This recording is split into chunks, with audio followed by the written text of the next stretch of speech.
Hi, welcome to OMS Planetary Watch. My name is Olga Morales, and today I'm going to be adding a little bit more information about the Saturn Neptune conjunction at 0 degrees of Aries. I've done quite a few videos on it, but I hadn't gone back as far as some astrologers have. And one of my comments was, Olga, but some astrologers are saying it goes all the way back 6,000 years. And I said, really? So I had to have a look. And of course, yes, last time they were exactly conjunct at 0 degrees of Aries was 6,387 years ago. A huge cycle. That's like a quarter of the great year.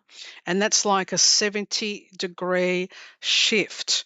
And I'll explain more. This is a type of work I love. It's huge cycles. The big cycles, there's wheels within wheels, but the numbers and the degrees are the same as 1 year. Okay, this is where it gets interesting. This is where biblical prophecy comes in.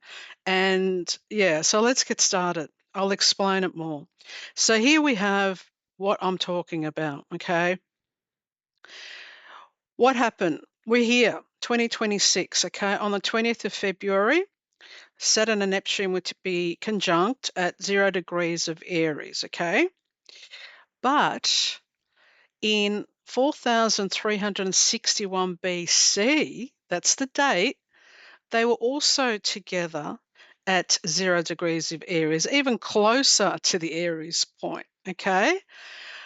Incredible. Now, this cycle links in a lot with Safariel's work. He had I've actually written quite a bit about if you're interested in my book here called The Astrological Decans and the Tarot and the Stock Market Cycle. And he talks about the Hebrews using a 36-year cycle, and he goes through the patterns of using the planets and the zodiac signs. It's a fascinating cycle. I've done quite a bit of work in it. Of course, it fits in with this because Saturn and Neptune, their synodic cycle is 36 years, but it's under 36 years. It's actually 35.86 years. So it doesn't, if you're looking at cycles and you're using the actual number that it's sort of rounded off, we can round off these cycles, but to be precise, you need to know their exact cycle to see these patterns, okay? Now, what am I talking about when I said, okay, so we've got the same planets, the same point, but everything's shifted. So the stars behind them have moved an entire season. Now, what's a season? A season is a quarter. Every seasons are 90 degrees, 90 days. Okay. So what I'm saying is that if we look at when it 4,361 BC, you can see that on the Aries point, which is our equinox point, the fixed star called Betelgeuse, in Orion is actually rising at the equinox. This is the time of Orion being on the equinox, okay? And I want you to focus on this fixed star. It's called Scheat, but it sounds like Scheat, but it's the beta star in the flying horse in Pegasus here in his leg, okay? And at the time, it was at 1 degree of Capricorn, okay? But now, all this time after 6,000 years and a bit, it's actually at almost 0 degrees of Aries. It's at 2944 of Pisces. So, in so many years, I can give you the date. I might wait for that for another. It's actually in my book, one of my books, Conversations with Gan. This fixed star will move into 0 degrees of Aries, all right? And that would have completed the whole 90 degrees. Can you see it's moved 90? This whole quarter of the circle is 90 days, can be 90 years, or it can be a quarter of the great year, which I'll explain more. Now, the other thing about what was I thinking about? It'll come back to me. I just want to put up this says, if you've never heard about the precession of the equinoxes, It's all, if you've ever heard about the age of Aquarius, I'm sure you've heard about the age of Aquarius that we're all anticipating.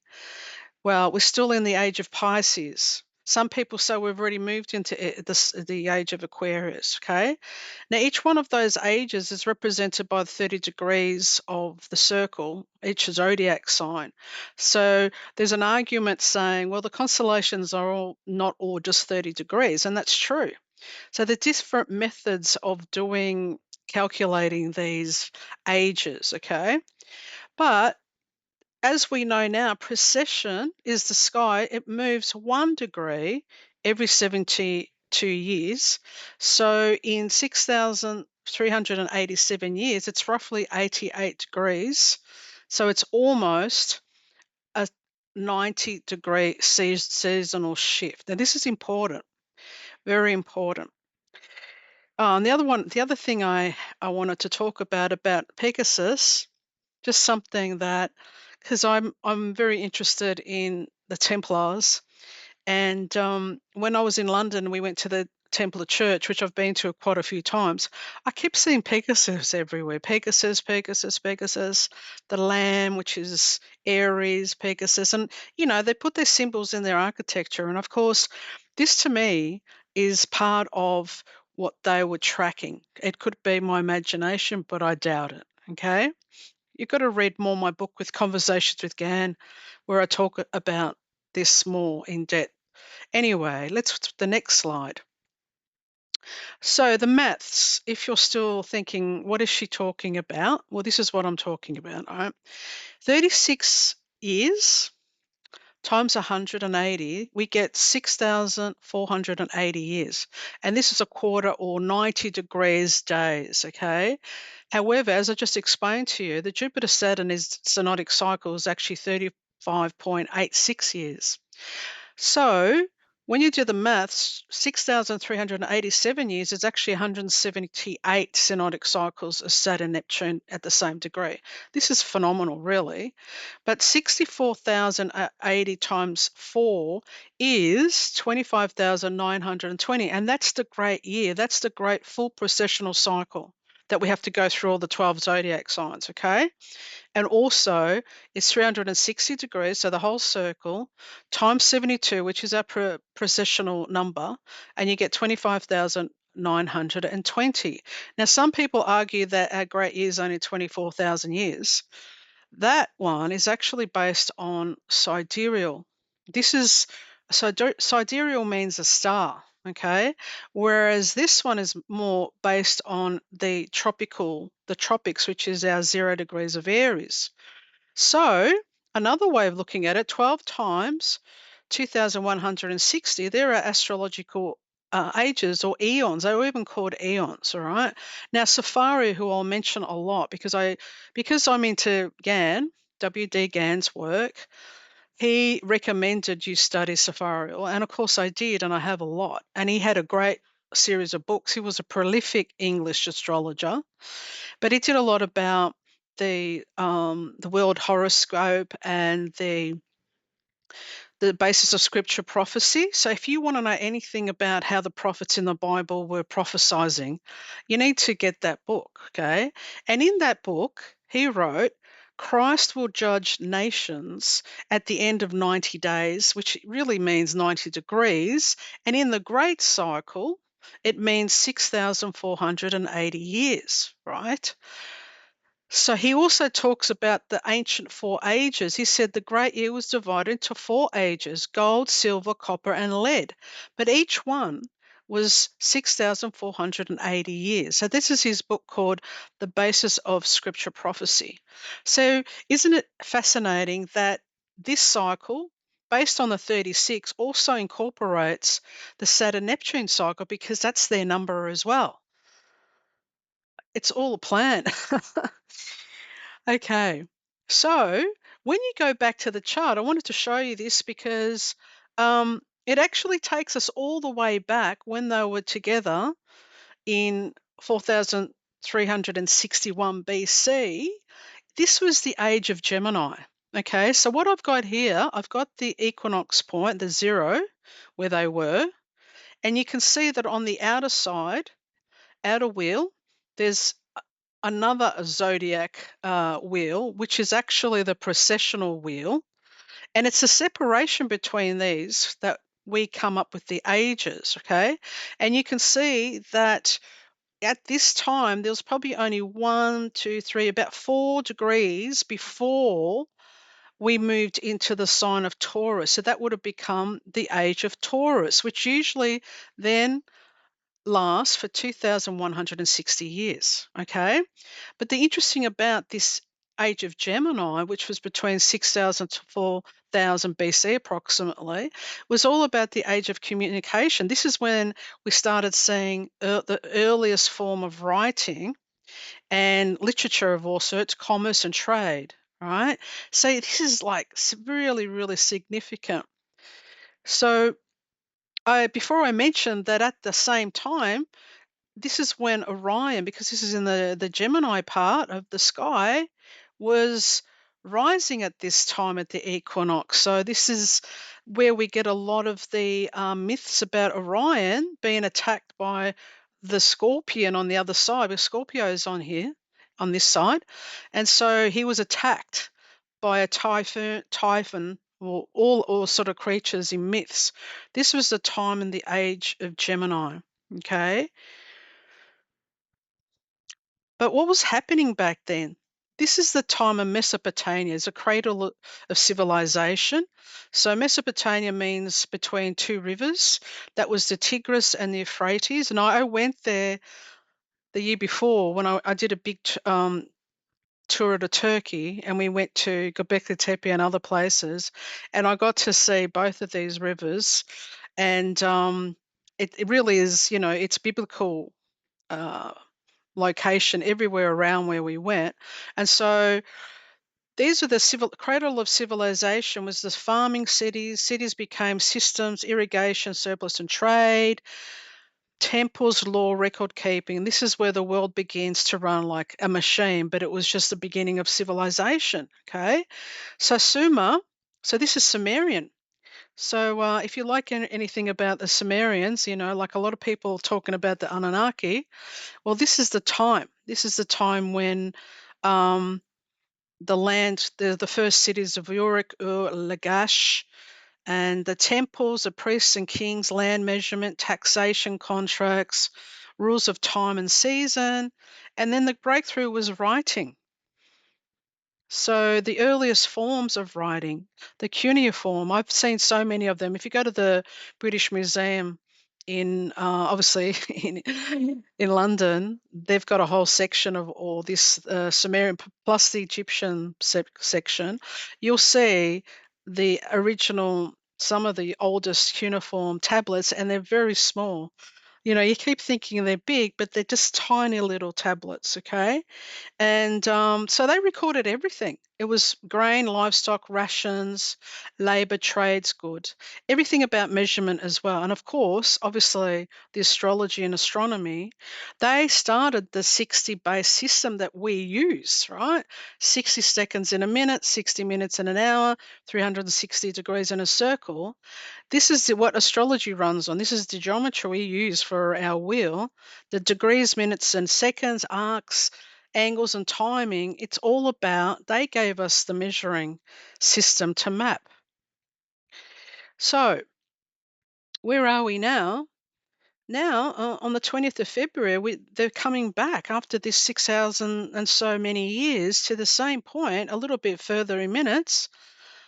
But this is different, isn't it? Because we're still going through the end of the age of Pisces. I know people want to say that we're definitely in Aquarius, but according to these two zodiacs that are based on a measurement, it looks like we still have around 6 degrees to before we get to Aquarius. Now, 6 degrees times 72 is 432 years. If we want to be, we can say that we're on the cusp. Sure, that's 6 degrees that we still got to get into Aquarius, all right? So this is one system. It's based on the Lahiri system, which uses a fixed star called Spica or Spica, depend how you want to pronounce it. And I'll show you what that means. That Okay, so before I talk about that, the last time the tropical and sidereal were together exactly at 0 degrees of Aries was in 2085. Okay, and since then they moved apart again. At the moment, it's 24 degrees. So, I'm a Scorpio in the tropical zodiac, but in the sidereal, I'm a Libran, which doesn't make sense to me because I feel more like a Scorpio, but that's the whole thing.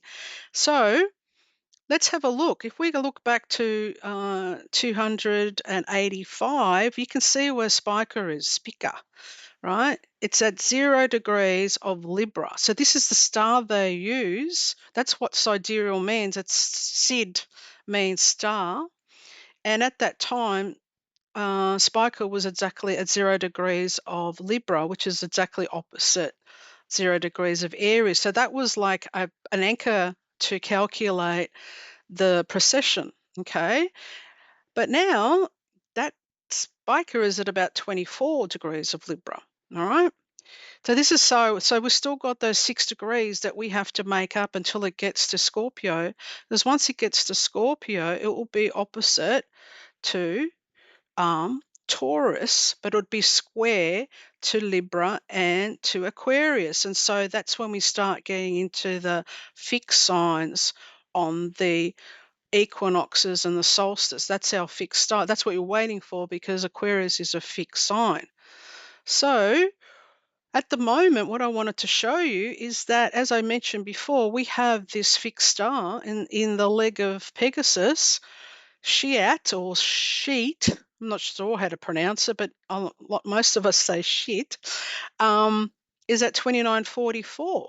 Okay, and this is in the longitude. But it's important because anytime there's a fixed star at this point, it's it's important for the whole age. All right.